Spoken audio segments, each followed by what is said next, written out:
sloping agricultural land technology to ito salt in short. So, ikantay iti asin na dibas tayo sa nagkista na Pilipinas kita na muna. By the way, makaawat kayo ba ang Ilocano? Okay lang ba kanya yung Ilocano? Ang mungkin niya galing kitlaruang mga farmers di katong konstruko. So, na Ilocano.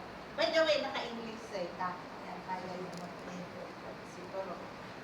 Ang sloping agricultural land technology na sinasabi natin ay sa Pilipinas ay nagsimula ito doon sa Mindanao. Sinimulan ito ng isang church organization. Ito ay, ang church na ito ay isang Baptist church. So, ito ay nagsimula doon sa Mindanao Baptist Rural Life Center in Mindanao. Sila ang unang nag-start ng salt sa Pilipinas. So, isang grupo ng church ang nagpasimula. At ito ay nag-duplicate ng mga ibang grupo na rin, may mga churches na rin, at isa din yung UCCP na nag-duplicate dito sa Northern Luzon at mga iba't iba pang mga organization. So, sila ay dinuplicate ito, bali, pinalitan yung ibang part niya, minodify, kumbaga, at gumawa na rin sila ng kanya-kanyang technology.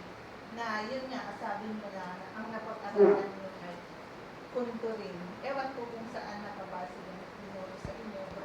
Sa atin, ito yung salt na nagsimula doon sa Mindanao Baptist Society. So, in short, SALT ay acronym. Sloping Agricultural Land Technology.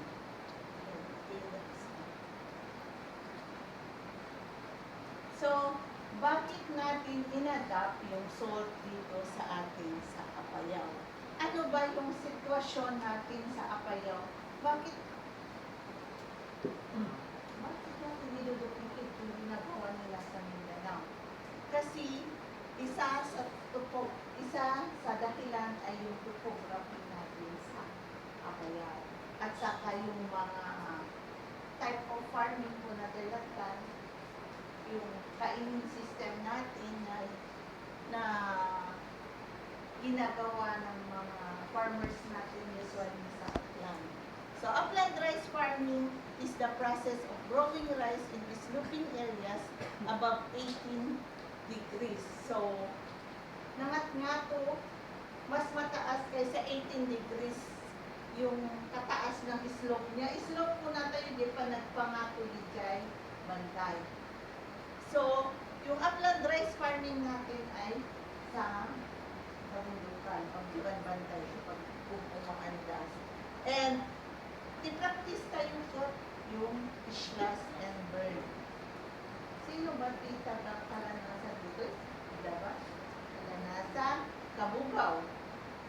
Awan, Corner. Pudol. Luna. Marag. Awan, Santa Marcela. Flora. Abulog. Adun sa mga taga-kaya. Anyway, fishery sa mga lecture. Anyway, sa marsaro ng ludagi dyan, fishery, malaw. So, dahil lecture tayo tatakot para i-jay, bantay. So, one of the activities na nangyayari dito sa atin sa Apayao ay yung pagkakaingin. Slash and burn or kaingin or human na po na tayo. Dito na Apayao ang moderator. Contributory to soil erosion and global warming. So, syempre, slash and burn tayo, pumuranda, ipukan natin tayo, di bantay, tapos pumuranda. So, ma-slash and burn po na tayo na makakontribute iti soil erosion. Dahil napukan, nagigitay tayo, namang tuntunil di daga. Ano di daga namang tuntunil di tayo. So nga makakontribute iso na soil erosion and then global warming kung natin yung siyempre yung food, di ba nagpuwan. Lalo no summer, makita yung late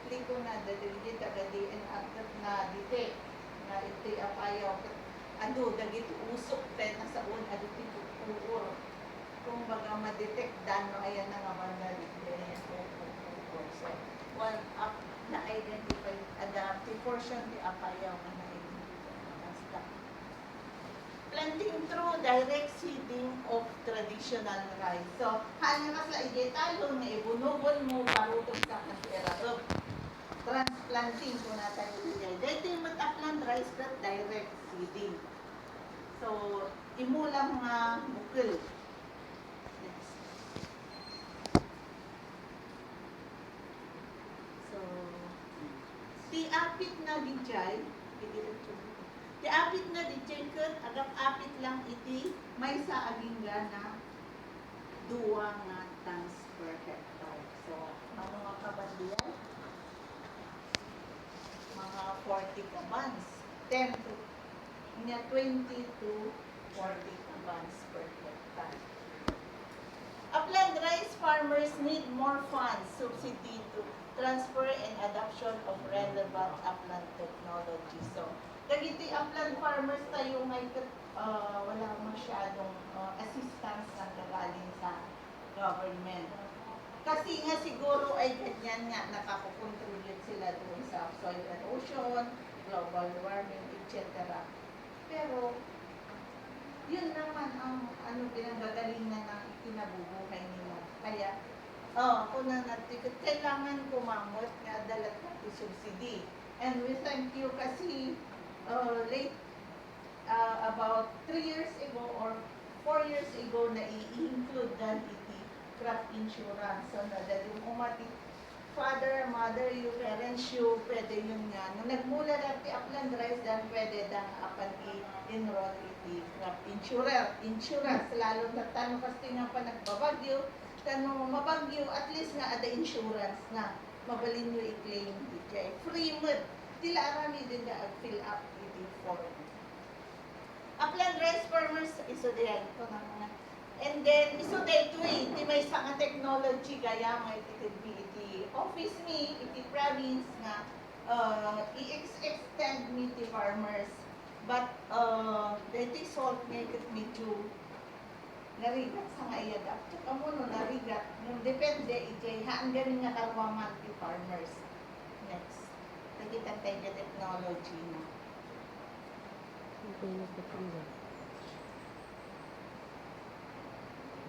So, kita tayo may situation tayo. Dahil iti upland rice physical area. Kasi iti kalawa, iti maupumaan, iti entire na apayaw. Apayaw. Pasensya kayo at apayaw setting tayo eh. So, the Puntol, 1,425.75 hectares, Timong Umaan, Luna, Basit, 379.9 lang, Kabugaw, 2,304.77, Santa Marcela, 60 or 1.5. Dagiti lang gamin nga kuwang, at least nga adda gamin aplanda, Laktamot oray Basit. Kalanasan, 1,411.75. Dito 60 ti Santa Marcela kat agmula darata mabalin no next year haan. Ito naman minsan na taon na tama ng kasi kat aramitan na rin. Corner 1,031.10 and Flora 529.25. So the delay that the physical area kayo upland rice tinapay. So, gapo kada gito'y nga mangyari iti upland rice area tayo or watershed area tayo, may sa kada giti 10-point agenda ni Governor to promote sustainable management of the environment. Kailangan i-sustain tayo iti kumbaga panatilihin iti napintas ti environment tayo. Environmental Development, Reforestation, and Agroforestry Program. And one of these is the salt na po natin. So, the salt na po natin is looking agricultural and technology. May isang proyekto nga makatulong iti pa nakasustain iti environment tayo, itiban-bantay tayo, nga haantay nga ma-deprive right ti farmer nga aguma nga agsapol iti pagbiyak na. So, dahil iti technology nga mabalin, pwede natin ituro sa kanila upang sila ay mapayagan. Kasi ngayon, sa ngayon,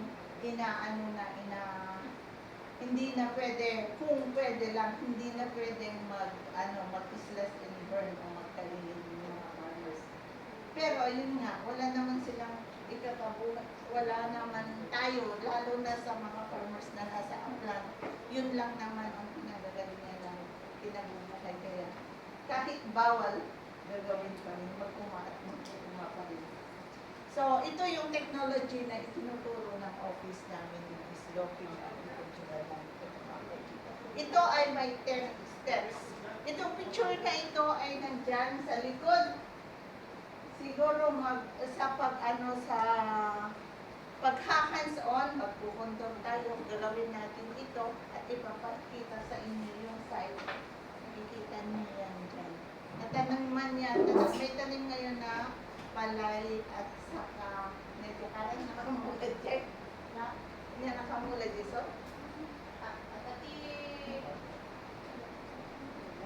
Laya. Pagaytin. Vegetable. So, and then Jay said kayo dito, iso na ito ay even maintain na dito ito hadagay dito ito. Next. Kanya, bati ng define yung tikonturin didi, inaday yung tikonturin. Sino timakanan? Nakaadal, inaday yung tikonturin ko ngayon eh.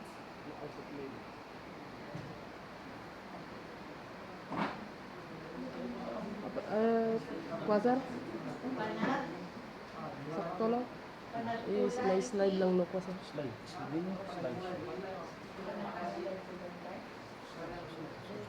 Panat? So, contouring is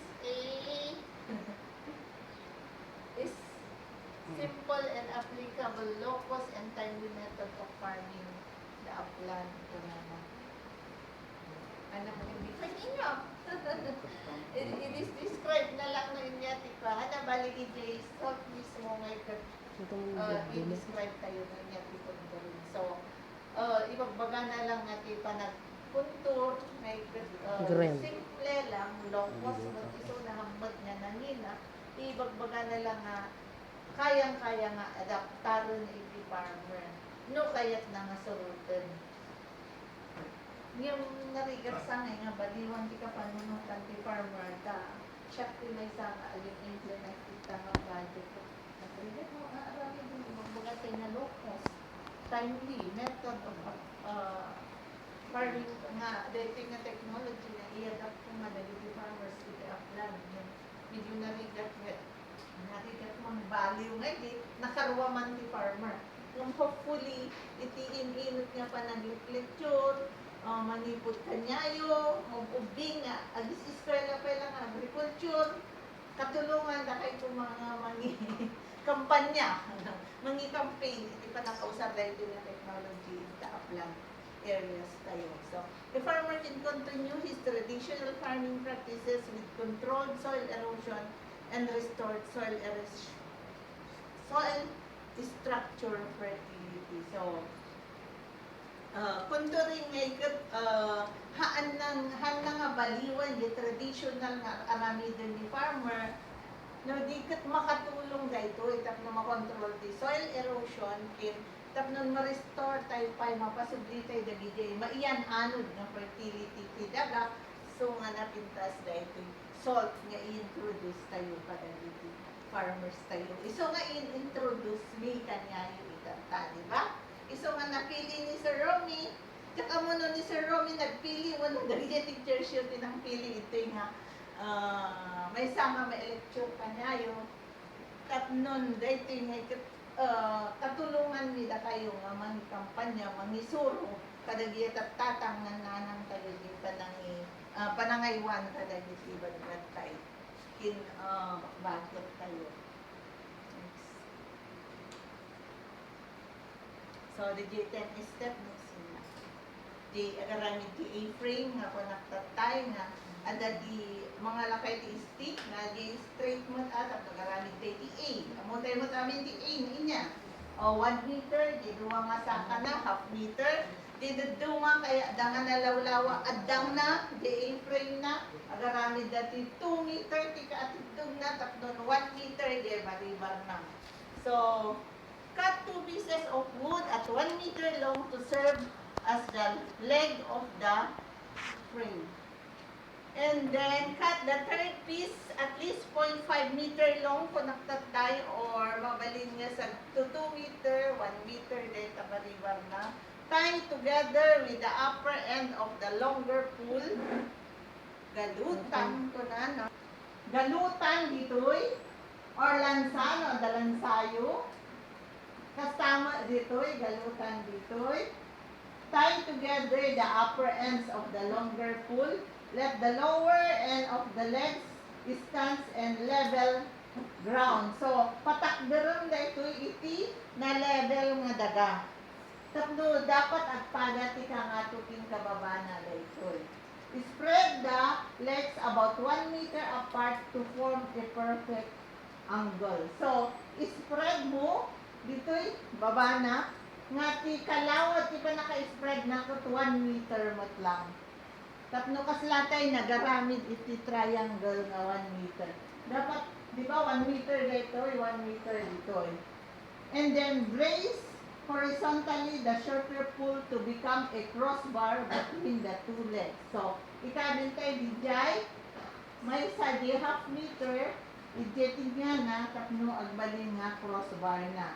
Tie along at the top, tie a string at the top of the A-frame with stone as plumbob directly perpendicular to the center of the crossbar. So, nung naigalot mo dito yun, nung nailansamon, mangigalot ka iti tali dito'y. And then, ikanti pabitin na. Tinggabil dadagiti water bottle. Daganong na di. Pero pwede lang ti bato. Kasi dakilunay detoy. Dakilunay detoy nga kwa na. Pwede mo ti bato nga na dagdag sun basit. So, ikabil mo di, perpendicular. Dapat naka-center. I-record mo lang tapno alamang di center na detoy. And then, ikanti sinyal na. Kaya nasa uwan nung naka-center DJ, dapat naka-level dahil duwa. Nung naka-center DJ galot, kaya nasa uwan naka-level is una. Sino ti sumursurot ti ama na iti construction? Amo yung DJ level, most usaron ti kwa? Level hose, level bar. So, dakas kaya ti kwa na dito katukad na. Pangsukat mo iti at kapaga ng level pangatukin ka babalik kay ka na. Next. So, second step, locate the contour line. So, right taptan birukong dagijay ang kaka-level nga parte idigay. Daga, using the A-frame. Using your A-frame, two people will be needed. One will operate A-frame while other marks the located contour. So, manuti kailangan na duwa nga tao. Diya may iso di manggagagin di A-frame. Nga, mangluklukit di anti-contour line. Iyalis-alis na naka-steady diya may saka na, diya may iyalis-alis na. Tapno no naka-center di jetalin, di anti-plumbob na, di diya may ikan na iti-istaka. Iso nga kailangan iti tao, duwa nga tao nga mang-operate iti A-frame.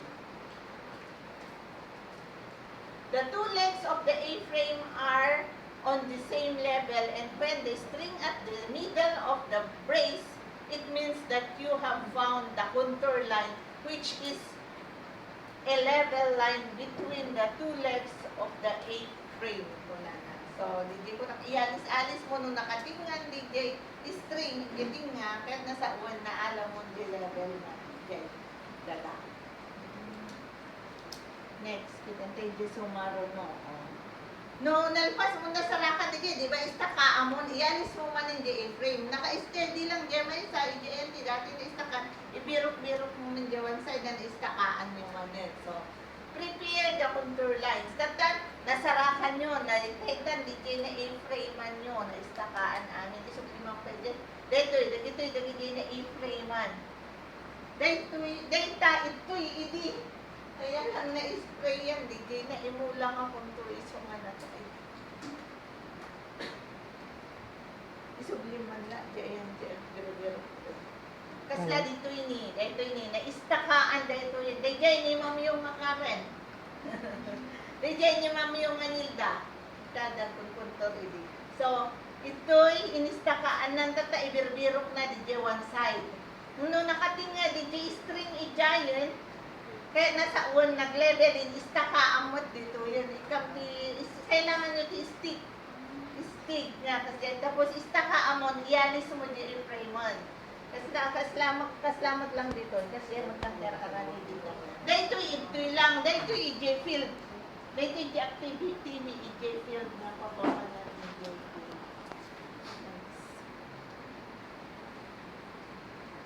O, di dyan na nalpas tayo na na-located.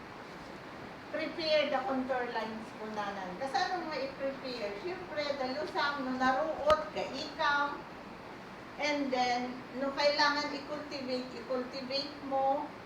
Prepare the contour lines. Be sure weeds is not present within 1 meter wide and if possible, cultivate ready for planting nitrogen fixing trees.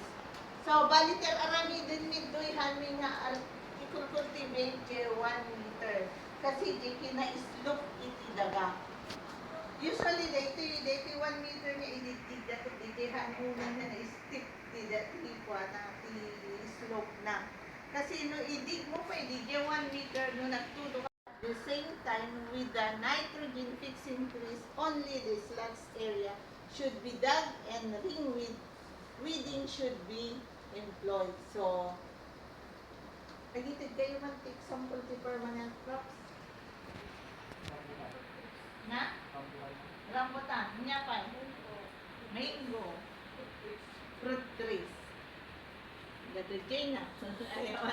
Citrus, cacao, banana. Kung na nagayang dadig sample na trees. So, plant permanent trees.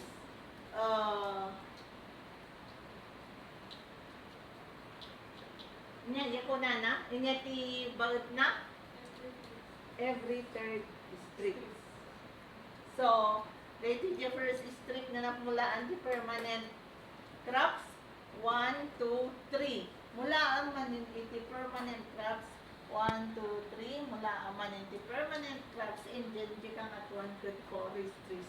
By the way, salt gamin kat ada salt 1, 2, 3. Bali ti isapsuro kanya yung salt 1. And 20% of it cut forest trees.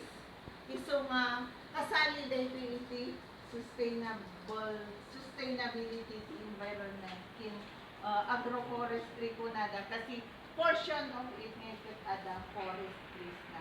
20% then salt 1 ganun 20% cut forest trees. Bali di nga kung ibantay mo mula ang lata. Ang mga ibang steps ay ipapublish or ipopost sa mga sumusunod na mga araw. Thank you and good day po.